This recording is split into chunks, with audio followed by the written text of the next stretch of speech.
Hey guys, this is Mrs. Sargent, and today we're going to talk about what we're going to do this week in writing. So I'm going to go over to our Seesaw page, and if you're working from home, this is just a lesson to help you get through the week.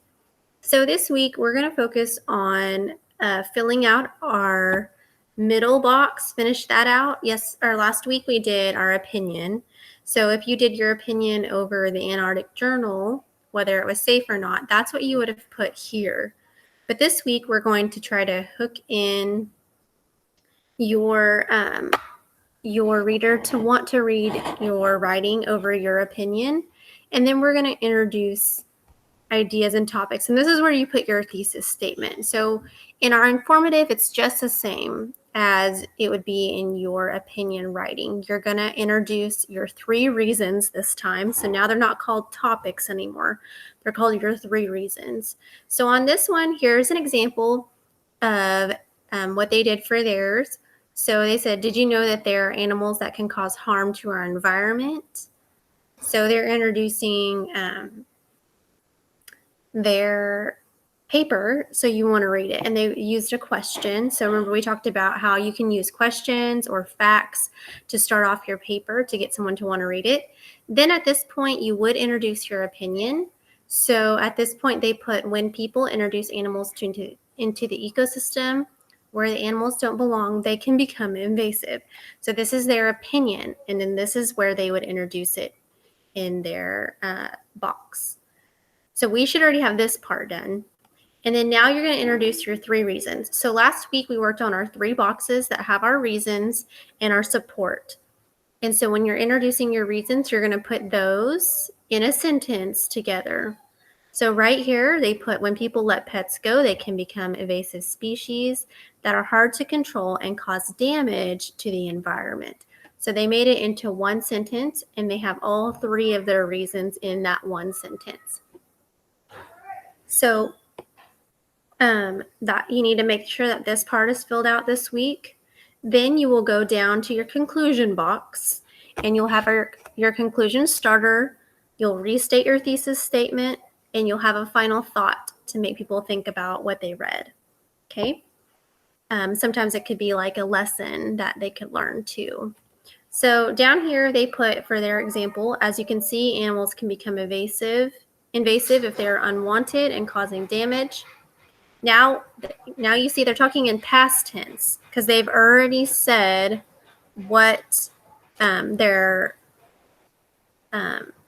thesis statement was before. So now they're talking in past tense because now this is the end of their essay and they are restating it.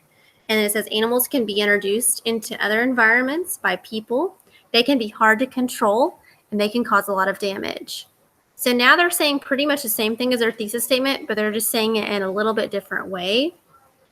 It also says, final thought, if animals were taken care of properly, we would not have a big problem with invasive species. So this is just like adding on to their opinion, still trying to get you to go with what they think.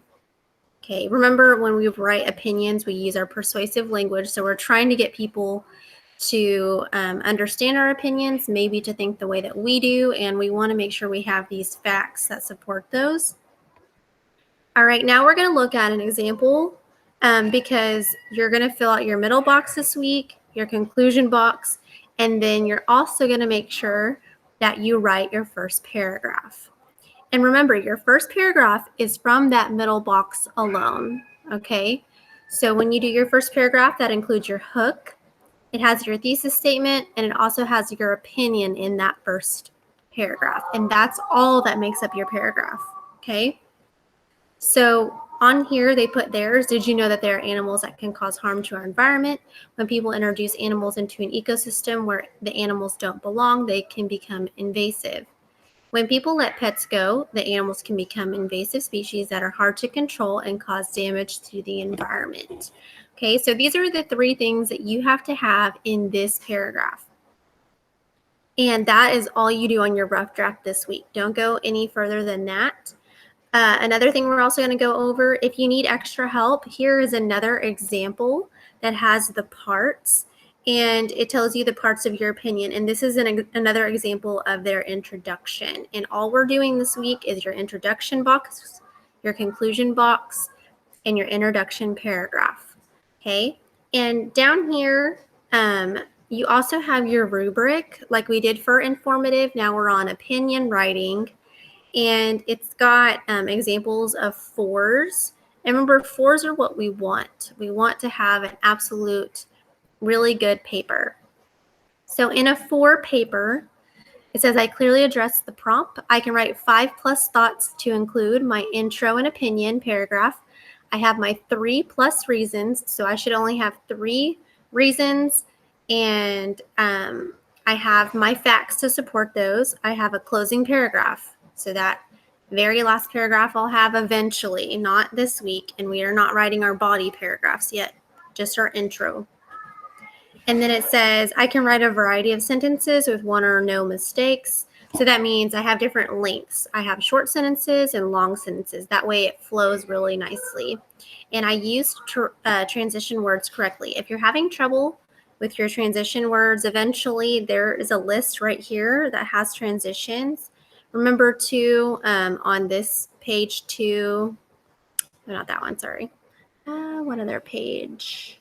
This page, number 6, has transitions also for when you're trying to give evidence and support. So make sure you use those eventually to help you. Down here, I consistently do all features almost perfectly. When they're talking about all the features, they're talking about, can I use my capitals correctly? Do I put them in the right spot? Did I use correct punctuation? If I have a question, make sure it's a question mark that you used. And did I correctly spell my words? So make sure that your commonly used spelling, your domain-specific spelling, so your words that are specific to your topic, are spelled correctly. And whenever we do our revision process, that's when we'll look really closely at your spelling and your punctuation. That way we have a perfect piece at the end.